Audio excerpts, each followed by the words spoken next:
85% of the American public, according to recent studies, are going to jobs that they hate, working on jobs that do not challenge them.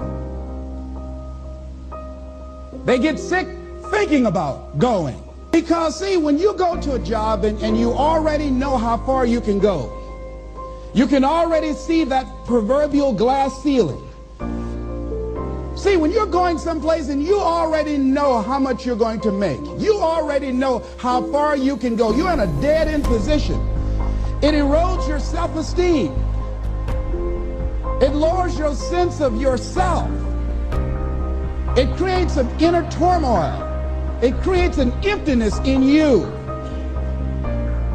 So I say that your life is worth finding what it is that you're supposed to do.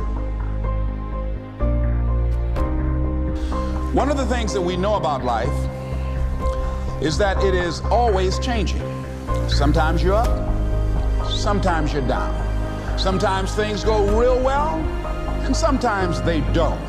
Sometimes you're happy, and sometimes you're sad.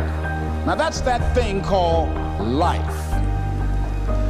And when we begin to understand and know that, accepting that reality, that we will never ever have things just on an even keel all the time, that you're going to have some ups and you're going to have some downs. But during those down moments, that's where the growth takes place. That's where the work is. See, anybody can feel good when they have their health, their bills are paid, they have happy relationships, the children are acting normal, business is successful. Anybody could be positive then.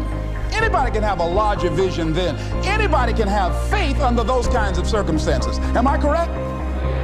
See, but the real challenge of growth, mentally, emotionally, and spiritually, comes when you get knocked down. Somebody said that adversity introduces a man to himself or a woman.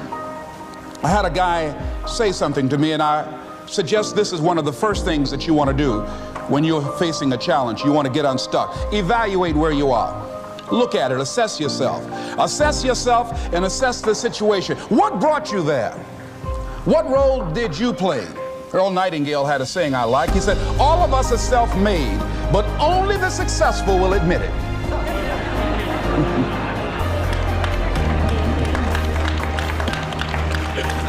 What has brought you to this point? What did you learn from it? Are you learning anything, or are you doing it over and over and over again? Somebody said that insanity is doing the same thing in the same way, expecting a different outcome. Are you going through it, or are you growing through it? Are you bigger and better because of it? Because it's not going to leave you until you grow through it. I was going through a major challenge in my life that was wearing me out, that was using me.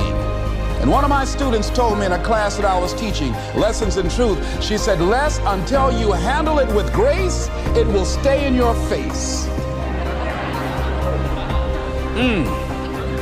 And it stayed there a long time.